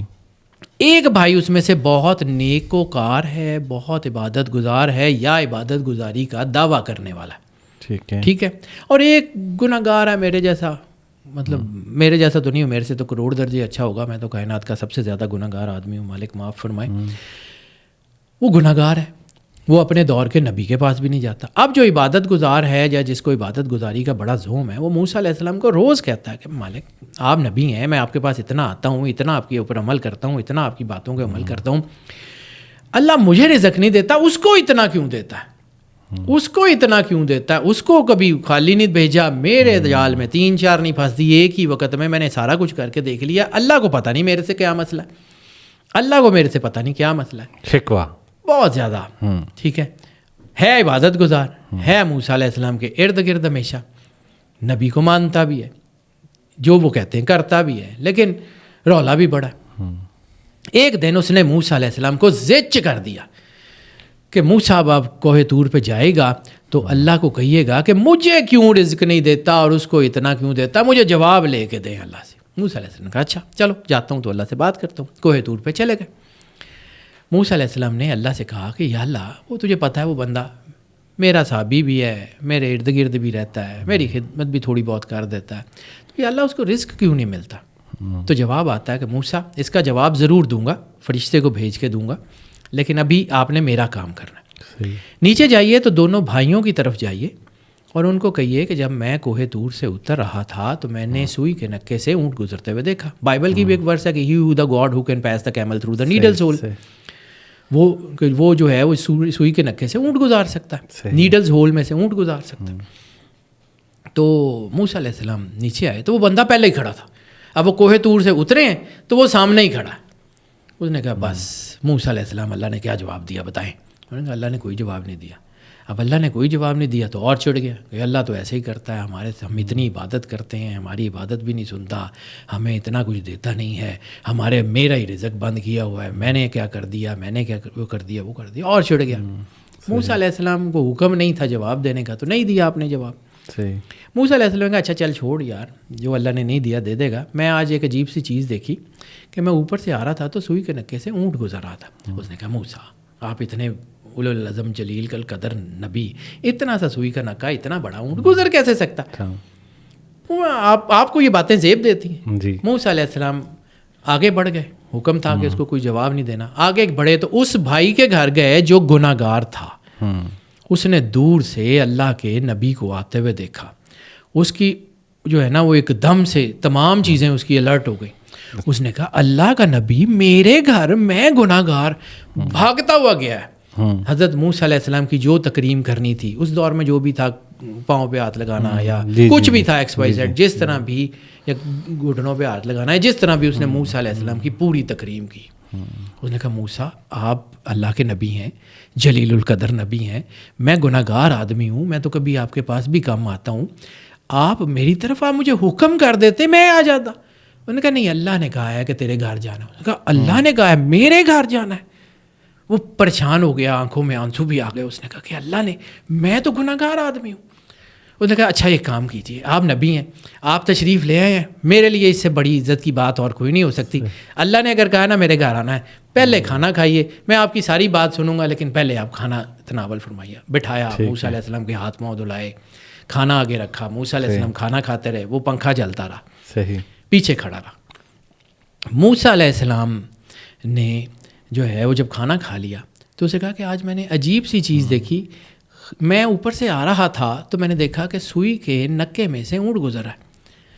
اس نے کہا کہ موسیٰ علیہ السلام آپ اللہ کے سچے نبی ہیں, آپ جو دیکھا ہے حق دیکھا ہوگا, صحیح, مجھے کوئی شک ہی نہیں ہے, آپ نے جو دیکھا ہوگا وہ بالکل شک دیکھا. اور دوسرا, اللہ تو اتنا کارساز ہے, وہ سوئی کے نکے سے پوری کائنات گزار دے, اونٹ تو چیز ہی کوئی نہیں ہے. جب اس نے یہ جملہ کہا نا تو فرشتہ وہی آ گیا. اس نے کہا اب پتہ لگا اس کو رزق زیادہ کیوں دیتے ہیں اور اس کو کم کیوں دیتے ہیں. وہ اپنی عبادت کا صلہ مانگتا ہے, جتنی کرتا ہے اتنی دے دیتے ہیں. یہ ہم پہ توکل کر کے جال پھینکتا ہے.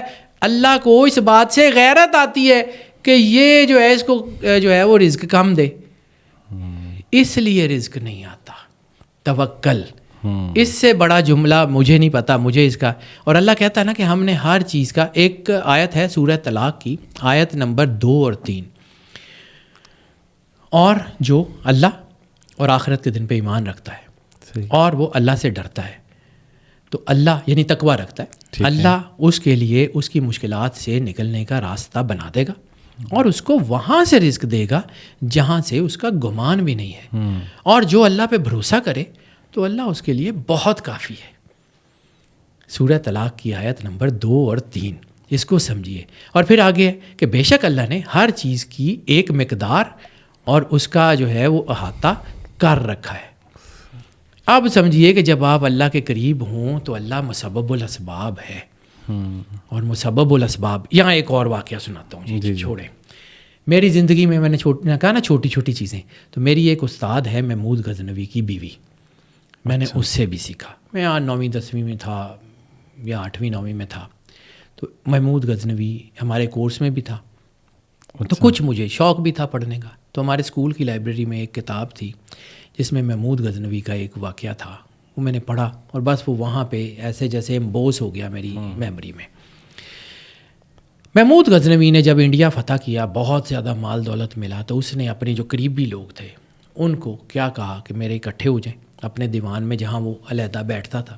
اپنے قریبی لوگ جو غلام تھے, کیونکہ محمود غزنوی سمجھیے محمود غزنوی اکیلا تھا, باپ نہیں تھا, بہن بھائی کوئی نہیں تھے, وہ اکیلا تھا. وہ مطلق العنان ایک ہی بادشاہ تھا, اکیلا تھا, اس کے ساتھ کوئی اس کے وہ باقی نہیں تھے. اس وقت وہ جوان بھی تھا. اس نے اپنا خزانہ زمین پہ بکھرایا اپنے دربار میں اور کہا جس کو جو چاہیے اٹھا لے. سارے لوگ کو سونا اٹھا رہا تھا, کوئی ہیرے اٹھا رہا تھا. محمود غزنوی ہر ایک کی حرکت کو آبزرو کر رہا تھا. ایک کنیز پیچھے کھڑی ہوئی, وہ اپنی جگہ سے ہلی بھی نہیں. اس نے آنکھ اٹھا کے مال کو, دولت کو, سونے کو, ہیرے جواہرات کو دیکھا بھی نہیں. محمود غزنوی نے دیکھا کہ سارے لوگ اٹھا رہے ہیں, یہ اپنی جگہ سے نہیں ہلتی, یہ کون ہے؟ اس نے پیچھے مڑ کے دیکھا, اس نے کہا تجھے کچھ نہیں چاہیے؟ اس نے کہا ہاں چاہیے, آپ سلطان ہیں, بادشاہ ہیں, اتنے بڑے ایمپرر ہیں, مجھے چاہیے لیکن یہ نہیں چاہیے یہ جو آپ نے یہاں بکھرایا. محمود غزنوی نے کہا کہ میں بادشاہ ہوں, میں اتنے بڑے ہندوستان کا, اتنی بڑی سلطنت کا بادشاہ ہوں, تم کیا سمجھتی ہو کہ میں تمہاری خواہش پوری نہیں کر سکتا؟ تم کنیز ہو, بولو جو کہو گی میں دوں گا. تو نے کہا اگر آپ یہ کہتے ہیں کہ جو آپ کہیں گے وہ دیں گے تو وعدہ کیجیے. اس نے کہا میں وعدہ کرتا ہوں کہ جو تم کہو گی وہ دوں گا. محمود غزنوی کے کندھے پہ ہاتھ رکھ کے اس کنیز نے کہا مجھے آپ چاہیے. تاریخ نے پھر یہ جو ہے وہ منظر دیکھا کہ وہ عورت محمود غزنوی کی بیوی کی حیثیت سے تخت پہ بیٹھی, مسعود غزنوی کی ماں کی حیثیت سے تخت پہ بیٹھی, ابراہیم غزنوی کی دادی کی حیثیت سے تخت پہ بیٹھی. اگر وہ اس وقت سونا اٹھا لیتی تو کتنا اس کا کام آ جاتا. اس لیے اس دن مجھے سمجھ آئی کہ مسبب الاسباب سے جڑ جائیں, اسباب چھوڑ دیں, وہ آپ کو وہاں سے رزق دے گا جہاں سے آپ کا گمان بھی نہیں ہے. اس دن مجھے سمجھ آئی کہ خالق سے, خالق کو مانگنا دعا ہے. اللہ سے اللہ کو مانگ لیں, وہ آپ کو لامتناہی دے دے گا. حدیث ہے سرور انبیاء صلی اللہ علیہ وآلہ وسلم کی, جو آپ نے فرمایا وہ حق ہے کہ کلو نعمت لا محالہ زائلون, ہر نعمت کبھی نہ کبھی ضائع ہونے والی ہے.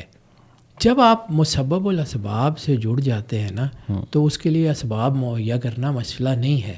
یعنی آپ یہ سوچتے ہیں کہ کیسے ہوگا, اس کو پتہ ہے کیسے ہوگا. اللہ سے اللہ کو مانگتے ہیں. جب سرور انبیاء صلی اللہ علیہ وسلم نے فرمایا کلو نعمت لا محالہ زائلن، ہر نعمت کبھی نہ کبھی ضائع ہونے والی ہے. رحمت نعمت ہے، کرم نعمت ہے، رحمت نعمت ہے، برکت نعمت ہے، فضل نعمت ہے. ہر نعمت ختم ہو جائے گی، برکت ختم ہو جائے گی، رحمت ختم ہو جائے گی، فضل ختم ہو جائے گا. ہر نعمت کبھی نہ کبھی ختم ہوگی. صرف ختم نہیں ہوگا تو اللہ. کل من علیہا فان و یبقی وجہ ربک ذی الجلال والاکرام. کہ اگر کچھ باقی رہے گا تو وہ اللہ، صرف اور صرف اللہ. اس سے ساتھ جڑ جائیں. آپ جب اس کے اوپر توکل کرتے ہیں تو یہ نہیں ہو سکتا کہ وہ آپ کو چھوڑ دے. اچھا، ایک اور چیز جو ہے وہ نفع پہنچانے سے متعلق ہے کہ اگر آپ اپنی زندگی میں، ہم نے یہ لوگوں، میرے مشاہدے میں بھی یہ آیا کہ جب آپ کسی کو نفع پہنچا رہے ہوتے ہیں تو وہ آپ کی طرف لوٹ کے آ رہا ہوتا ہے. ایگزیکٹلی ایسے ہی ہے. ٹھیک ہے. اچھا، اس کی وضاحت اگر آپ دیں کہ قرآن کے ریفرنس سے کہ جو لوگ ایسا کر رہے ہوتے ہیں تو کیا ایسا میکنزم ہوتا ہے ایکٹیویٹ تاکہ لوگوں کو تقویت ہو اور وہ اس کی طرف راغب ہوں؟ 5ویں چیز جو قرآن پاک میں پڑھی ہے وہ یہی ہے، انسانیت. آپ کو جو چاہیے وہ لوگوں میں بانٹنا شروع کر دیں. آپ کو عزت چاہیے، لوگوں کو عزت دیں، آپ کو ملنی شروع ہو جائے گی. آپ کو دولت چاہیے، لوگوں کو بانٹ دیں، یہ ملنی شروع ہو جائے گی. آپ کو جو ہے وہ جو کچھ چاہیے وہ لوگوں کو بانٹ دیں. اب یہ لوگوں کو میری بات سمجھ نہیں آتی، لیکن میں اپنی زندگی کے تجربے کی بنیاد پہ کہہ رہا ہوں. آپ کو کسی بیماری سے ڈر لگتا ہے، سچے دل سے اللہ کو حاضر ناظر جان کے کبھی اسی بیماری کا کوئی آپ کی فیملی میں، دوستوں میں، عزیزوں میں کوئی مریض ہو، اس کی عیادت کے لیے چلے جائیں. آپ اس بیماری سے بچ جائیں گے. اب لوگوں کو یہ لگے گا کہ میں بڑی کہانیاں سنا رہا ہوں، اللہ کو حاضر ناظر جان کے کہہ رہا ہوں. یہ کر کے دیکھیے گا، یہ لا آف اٹریکشن ہے. آپ کو کوئی بیماری جسے آپ کو ڈر لگتا ہے، اسی بیماری کے کسی مریض کی سچے دل سے اللہ کو حاضر ناظر جان کے عیادت کر لیں، دیکھیں ہوتا کیا. You will see it. انسانیت. قرآن پاک سورہ قصص آیت نمبر 77 اللہ کہتا ہے کہ اور اللہ نے جو تجھے مال دیا ہے اس کے ذریعے اپنے لیے آخرت کا گھر طلب کر. اس کے ذریعے آخرت میں اپنا گھر بنا اور دنیا سے بھی اپنا حصہ ضرور لے. یعنی دنیا میں بھی یہ نہیں ہے کہ دنیا چھوڑ دے، یعنی سارا مال بانٹنے کا بھی نہیں کہہ رہا اللہ، سمجھیے. اور اس کے ذریعے آخرت میں اپنا جو ہے نا وہ اپنا گھر طلب کر، آخرت کا گھر طلب کر، لیکن دنیا سے میں بھی اس کا حصہ ضرور لے. اور یہ مت بھول کہ اسی طرح لوگوں پہ احسان کر جیسے اللہ نے تجھ پہ احسان کیا ہے. ٹھیک ہے. اور زمین پہ فساد مت پھیلا، کیونکہ اللہ فساد کرنے والوں کو پسند نہیں کرتا. اللہ نے آپ کو پیسہ دے دیا، آپ سردار ہیں، آپ بندے کو بندہ ہی نہیں سمجھتے. آپ کو سردار ہیں، آپ بندے کو گاڑی کے نیچے دے دیتے ہیں.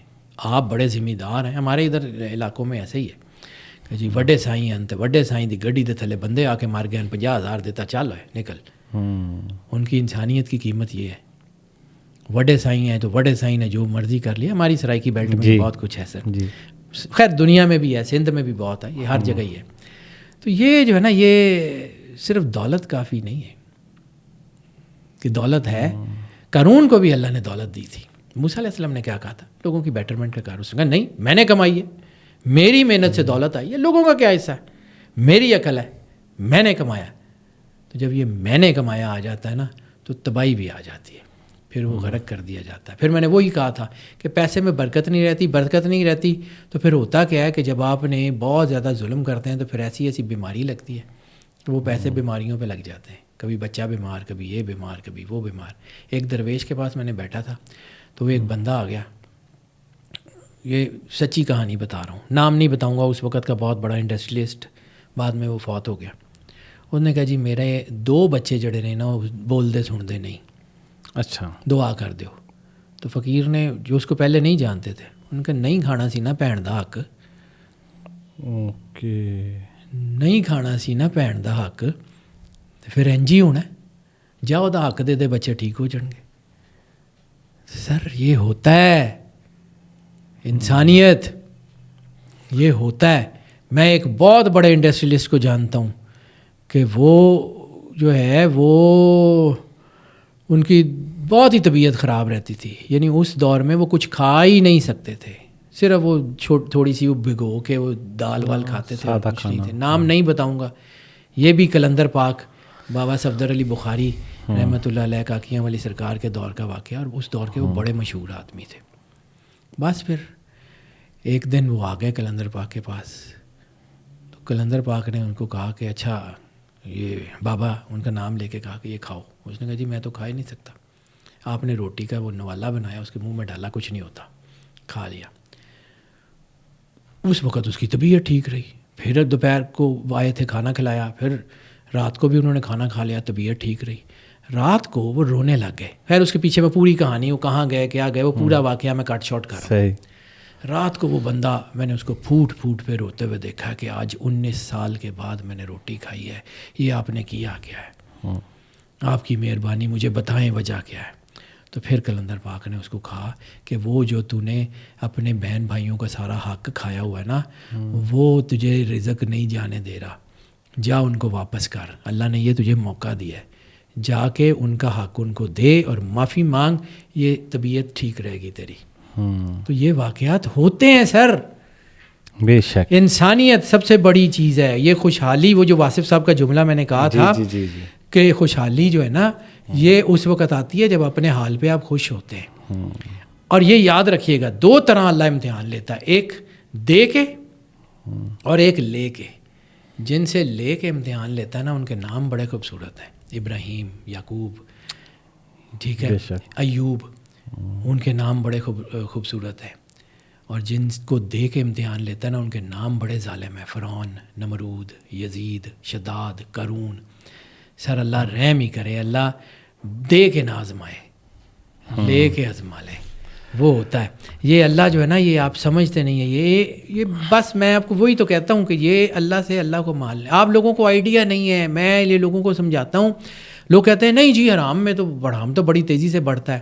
سر حرام مال نسلیں کھا جاتا ہے آپ کی. حرام مال وہ درندہ ہے جو آپ کی نسلوں کو کھا جاتا ہے. میں نے بڑے بڑے لوگ دیکھے ہیں. یہ ریسنٹ ایک سٹوری تھی بہت مشہور پولیس والے کی, کہ وہ بیچارہ جس کے نام سے لوگ کانپتے تھے, وہ اولڈ ہاؤس میں پڑا ہوا ہے. یہ قدرت کا انتقام ہوتا ہے. یہ حرام کا مال نسلیں کھا جاتی ہے. ایک واقعہ سناتا ہوں چھوٹا سا, اس کے بعد اس کو کنکلوڈ کرتا ہوں. مجھے یاد آ گیا, حضرت نظام الدین اولیاء کے پاس ایک بندہ آ گیا. اس دور کا بڑا عالم تھا. صحیح. وہ آ گیا اور آپ کو کہتا ہے کہ حضرت میں نے آپ سے کوئی کرامت نہیں دیکھی, میں یہاں پہ رہا ہوں, میں نے سارا کچھ دیکھا, لیکن آپ سے کرامت نہیں دیکھی, تو میں جا رہا ہوں. آپ نے کہا ٹھیک ہے, بے شک تشریف لے جائیے. وہ نکلنے لگا تو اسے کہا کہ آپ بھی مت جائیے, صبح چلے جائیے گا, آپ نے جس راستے پہ جانا ہے وہاں پہ جو ہے وہ ڈاکوؤں کا خطرہ ہے, تو نقصان ہو جائے گا. اس نے کہا جی ٹھیک ہے, اچھا چلیں, میں نے آپ سے کوئی کرامت تو نہیں دیکھی, کوئی نصیحت کر دیں. تو حضور نظام الدین اولیاء کے ملفوظات میں یہ واقعہ ایز اٹ از لکھا ہوا ہے. آپ نے کہا اچھا, اپنی زندگی میں ایک چیز یاد رکھنا, اگر اللہ کو اپنے جیسا نہیں سمجھ سکتے تو اللہ کو اپنے سے کمتر بھی مت سمجھنا. وہ اوفینڈ ہو گیا. اس نے کہا یہ کیا بات ہوئی کہ اللہ تو اللہ ہے, تو میں کیسے کمتر سمجھ سکتا ہوں یا اپنے جیسا کیسے سمجھ سکتا ہوں. انہوں نے کہا اچھا چلو, اس کا جواب تو میں صبح دوں گا. صبح آنا, صبح اس کا جواب دے دوں گا, پھر تم چلے جانا, ابھی جاؤ, ابھی رات ہو رہی ہے. چلا گیا. صبح جب ان کو ناشتہ دیا گیا تو اس کو 2 سالن دیے گئے, ایک پرانا اور ایک تازہ. 2 روٹیاں دی گئیں, ایک پرانی اور ایک تازہ. اتنے میں کسی نے صدا لگائی دروازے کے اوپر کہ اللہ کے راستے پہ کچھ دو. اس نے پرانی سالن اور پرانی روٹی اٹھا کے اس کو دے دی, تازی والی خود کھا لی. صبح نظام الدین اولیاء کے پاس گیا تو آپ نے کہا کہ تم نے وہی کیا نا جو میں نے تمہیں کرنے سے منع کیا تھا. اس نے کہا کیا مطلب؟ میں نے کہا تھا کہ اللہ کو اپنے جیسا نہیں سمجھ سکتے تو اپنے سے کمتر بھی مت سمجھنا. اللہ کے راستے میں تم نے وہ دیا جو کمتر تھا. اگر تم اللہ کو اپنے جیسا سمجھتے تو آدھی روٹی تازی اور آدھی باسی دیتے, آدھا سالن وہ دیتے, اپنے جیسا سمجھتے, یا اپنے سے بہتر سمجھتے تو اچھا کھانا اللہ کے راستے میں دیتے. تم اللہ کو اپنے سے کمتر سمجھتے ہو تو پھر تمہیں اللہ کرامات دکھائے گا کیسے؟ تم کرامات ڈھونڈتے ہو. جب اپنے آپ کے اندر عدل, اپنے آپ کے اندر دین, اپنے آپ کے اندر انسانیت پیدا کرو گے, پھر وہاں سے راستہ کھلے گا. پھر وہ عالم ان کے پیروں میں گر گئے اور پھر ساری زندگی ان کی خدمت میں رہے. تو یہ ہے انسانیت. ہم جو ہماری چیز استعمال کے قابل نہیں رہتی, ہاں جی, جو پاٹے ہوئے کپڑے, وہ جوتے جو ہمارے استعمال کے قابل نہیں رہتی, وہ اللہ کو دے دیتے. سر اللہ کو دیتے کیا ہیں جو اللہ سے ایکسپیکٹ کریں؟ انسانیت کیا ہے ہمارے اندر جو ہماری ضرورت کے قابل ہی نہیں رہتی, وہ ہم اللہ پہ احسان چڑھا دیتے ہیں. مخلوق کو سرور انبیاء صلی اللہ علیہ وآلہ وسلم کی حدیث سمجھیے کہ اپنے بھائی کے لیے بھی وہ پسند کرو جو تم اپنے لیے پسند کرتے ہو. بے شک. تو یہ اصل طاقت ہے. اللہ کو جو ہے نا, وہ قرآن پاک کی ایک آیت ہے سورہ ہمزہ کی شاید, الذی جمع مالا وعددہ, کہ ہلاکت ہے, شروع ہوتی ہے ویل ہمزۃ لمزہ, کہ ہلاکت ہے ان لوگوں کے لیے. اس میں اللہ بتاتا ہے کہ کون کون. اس میں کہتے ہیں الذی جمع مالا وعددہ, کہ وہ شخص جو مال جمع کرتا ہے اور ہر وقت گنتا رہتا ہے. تو اللہ کو یہ پسند نہیں ہے. رزق کے معاملات تو حل ہو جائیں گے. اللہ تو موقع دے رہا ہے ہر لمحے میں. سر آپ اللہ سے جڑیں تو صحیح, آ جائے گا رزق. رزق کی تو فکر ہی نہ کریں. ایک کمپنی کسی بچے کو, کسی جو ہے امپلائی کو کسی علاقے میں بھیجتی ہے نا, تو اس کا TADA بھی تو دیتی ہے, اس کے رہنے کا, اس کا سارا کچھ.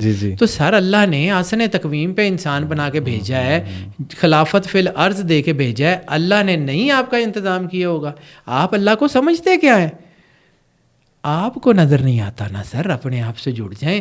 رزق تو مجبوری ہے, رزق آئے گا. حدیث ہے سرور انبیاء صلی اللہ علیہ وآلہ وسلم کی, نصیب کا یصیب لو لاقا تحت الجبل, کہ تمہارا نصیب تمہیں ملے گا جیسے اگر وہ پہاڑ کے نیچے بھی ہوا تو ہو جائے گا, چاہے وہ پہاڑ کے نیچے ہو. ایک اور, مولا علی علیہ السلام سے کسی نے پوچھا کہ اگر کسی شخص کو جو ہے ایک جگہ بند کر دیا جائے چاروں طرف سے, تو اس کا رزق کہاں سے آئے گا؟ فرمایا وہیں سے آئے گا جہاں سے اس کی موت. اگر موت برحق ہے تو رزق بھی برحق ہے سر. سمجھیے, بس اتنی سی بات ہے اور کچھ بھی نہیں. سید حیدر جعفری صاحب ہمیشہ کی طرح اتنی زبردست گفتگو, کہ آج کی جو گفتگو تھی وہ ہماری روزمرہ زندگیوں میں کہیں نہ کہیں ہم ریلیٹ کر سکتے ہیں. اور میری دعا ہے کہ اللہ تعالی ہم سب کے رزق میں برکت عطا فرمائے. جعفری صاحب آپ کے وقت کا بہت بہت شکریہ. اور پھر انشاءاللہ نیکسٹ جو ہماری نشست ہوگی اس میں لوگوں کے سوالات لیں گے اور ان کو کلیئر کریں گے. آج کے لیے اتنا ہی سر. آپ کا بہت بہت شکریہ. Welcome sir. Thank you.